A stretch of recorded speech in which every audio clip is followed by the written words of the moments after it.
തന്റെ കാമുകിയായ ലൈലയുടെ വീടിനടുത്തൂടെ വരുമ്പോ മതില് കാണുമ്പോ കെട്ടിപ്പിടിച്ചങ്ങ് ഉമ്മ കൊടുക്കുക.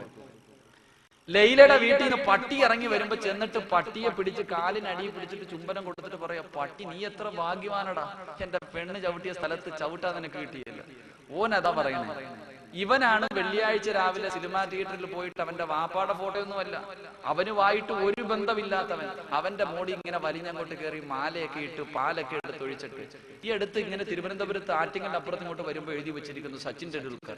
അതിന്റെ താഴെ എഴുതി വെച്ചിരിക്കുക, ഏ സച്ചിൻ, നീ ജീവിച്ച കാലഘട്ടത്തിൽ ജീവിക്കാൻ കഴിഞ്ഞ ഞങ്ങൾ എത്രയോ ഭാഗ്യവാൻ. 3 ചെറുപ്പക്കാർ, മുസ്ലിം ചെറുപ്പക്കാരുടെ പേര് അടിയിൽ എഴുതി വെച്ചിട്ടുണ്ടോ? എന്റെ പ്രിയപ്പെട്ട സഹോദരങ്ങൾ, എന്റെ പ്രിയപ്പെട്ട യുവത്വത്തിനോട് ഞാൻ പറയുകയാണ്, എന്റെ പൊന്നുമക്കളെ, ആരെ മറന്നാലും പടച്ചവനെ മറക്കല്ലേ, ആരോട് കളിച്ചാലും നന്നാരോട് കളിക്കല്ലേ. നീ സിനിമാ തിയേറ്ററിന്റെ ഉള്ളറകളിൽ പോയി കൈയടിച്ച് തീർക്കാനുള്ളതല്ലടാ നിന്റെ യുവത്വം. നബിദിനം വരുമ്പോൾ ഏതെങ്കിലും ഒരു മൂലയിൽ പരിപാടി സംഘടിപ്പിച്ചിട്ട് അള്ളാന്റെ റസൂലിനെ സ്നേഹിക്കുന്നവനാണെന്ന് പറഞ്ഞിട്ട് കാര്യമില്ലടാ. ഏതെങ്കിലും ഒരു ദിവസം പള്ളിക്കകത്ത് വന്ന് തലകുത്തി വീണിട്ട് ഞാൻ മുസ്ലിമാണെന്ന് പറഞ്ഞിട്ട് കാര്യമില്ല പൊന്നുമോലെ. അല്ലാഹുവിന്റെ പ്രവാചകൻ ഒരുപാട് ചെറുപ്പക്കാരുടെ ചരിത്രം പറഞ്ഞു തരുന്നുണ്ട്. ഈ സിനിമാ താരങ്ങളല്ലടാ, മമ്മൂട്ടിയും മോഹൻലാലും അല്ലടാ, അല്ലാഹുവിന്റെ റസൂൽ എത്രയോ ചെറുപ്പക്കാരുടെ ചരിത്രം പറഞ്ഞു തരികയാ. അല്ലാഹുവിന്റെ പ്രവാചകന്റെ മുന്നിലേക്ക് ഒരു സഹാബി കടന്നു വരികയാണ്. മഹാനായ ഉമൈർ റളിയല്ലാഹു തആല അൻഹു കടന്നു വരുമ്പോൾ അല്ലാഹുവിന്റെ റസൂൽ പൊട്ടിക്കരയുകയാ. ഒരു ചെറുപ്പക്കാരനായ സഹാബിയാ ഉമൈർ കടന്നു വരുമ്പോൾ അല്ലാഹുവിന്റെ റസൂലിന്റെ കണ്ണ് നിറയുകയാണ്. പ്രവാചകനോട് ഉമൈർ ചോദിക്കുന്നു, യാ റസൂലല്ലാഹ്, എന്തിനാ നബിയേ കരയുന്നത്, എന്തിനാ നബിയേ കരയുന്നത്? ആ അവസരത്തിൽ അല്ലാഹുവിന്റെ റസൂൽ പറയുകയാണ്, ഏ ഉമൈറേ, നിന്റെ പഴയ കാലമൊന്ന് ഞാൻ ഓർത്തുപോയി ഉമൈറേ. അല്ലാഹുവിന്റെ പ്രവാചകൻ പറയുന്നു, ആരാ ഉമൈർ എന്നറിയുമോ? ആരാണ് ഉമൈർ എന്നറിയുമോ? മക്കയിലെ ഏറ്റവും വലിയ കുടുംബത്തിൽ പിറന്നവനാ, ഏറ്റവും വലിയ സൗന്ദര്യമുള്ളവനാ, ഏറ്റവും കൂടുതൽ സമ്പത്തുള്ളവനാ. മഹാനായ ഉമൈർ റളിയല്ലാഹു തആല അൻഹു മുസ്ലിമാകുന്നതിന് മുമ്പ് ധരിച്ചിരുന്ന വസ്ത്രമുണ്ടല്ലോ, സ്വർണത്തിന്റെ നൂലുകൾ കൊണ്ട് നെയ്തിരുന്ന വസ്ത്രമാണ്. ഉമൈർ റളിയല്ലാഹു തആല അൻഹു കുതിരയുടെ മുകളിൽ അതാ വരുന്നത് കാണാൻ മദീനയിലെ പെണ്ണുങ്ങൾ വന്നിട്ട് റോഡിന്റെ ഓരത്ത് കാത്തു നിൽക്കുമായിരുന്നു. ആ ഉമൈർ റളിയല്ലാഹു തആല അൻഹുണ്ടല്ലോ, അല്ലാഹുവിന്റെ പ്രവാചകന്റെ മുന്നിലേക്ക് നടന്നു വരുമ്പോൾ അതാ ഒരു വസ്ത്രം ധരിച്ചിരിക്കുകയാ.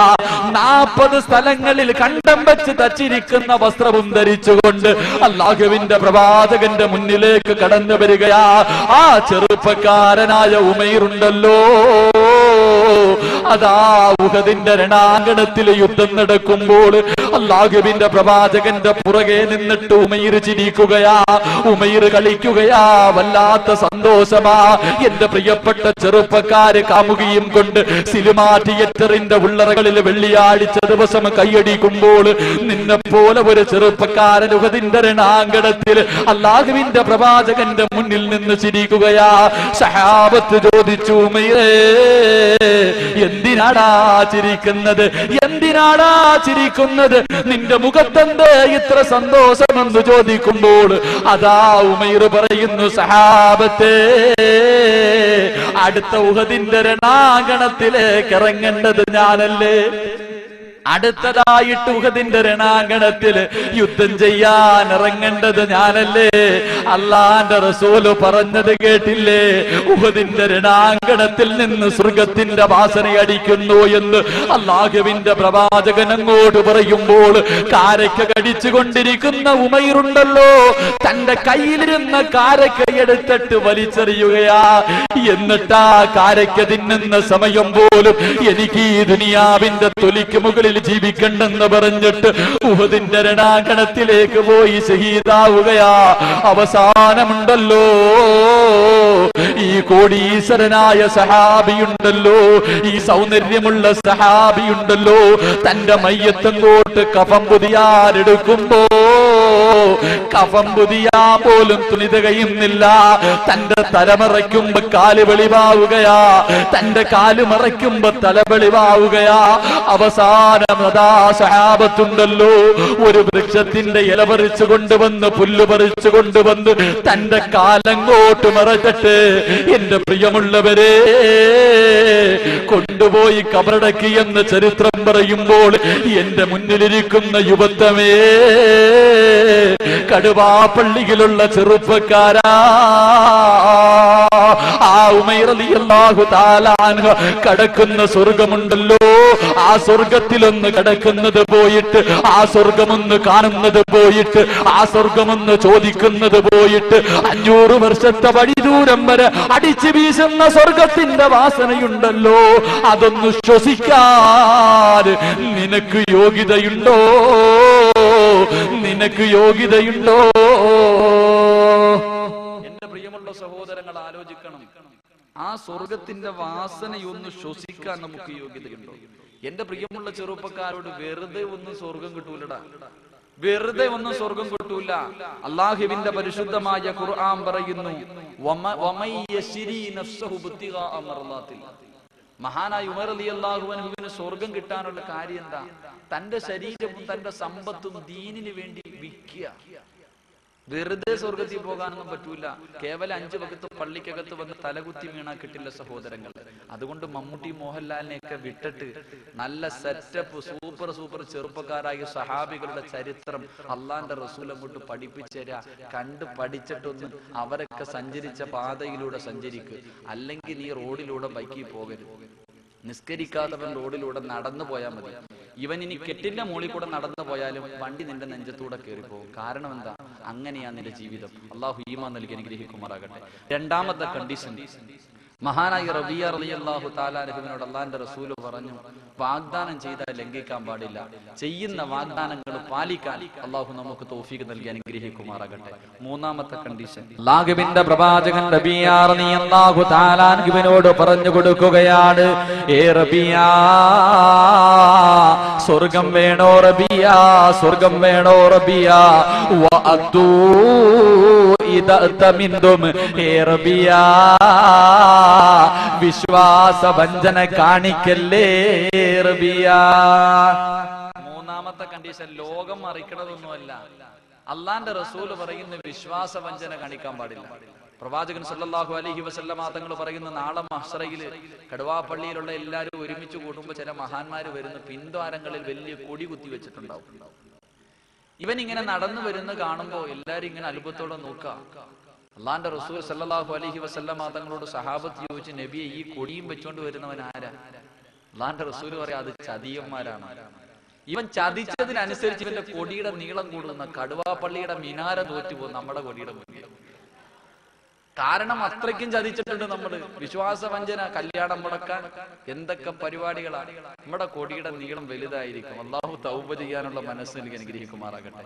ഇന്ന് കുടുംബജീവിതമാണല്ലോ വളരെ എളുപ്പം. ഇന്ന് ചതിക്കാൻ ഏറ്റവും എളുപ്പം കുടുംബജീവിതം. എന്റെ നാട്ടില് ഒരു കല്യാണം നടന്നീ അടുത്ത്.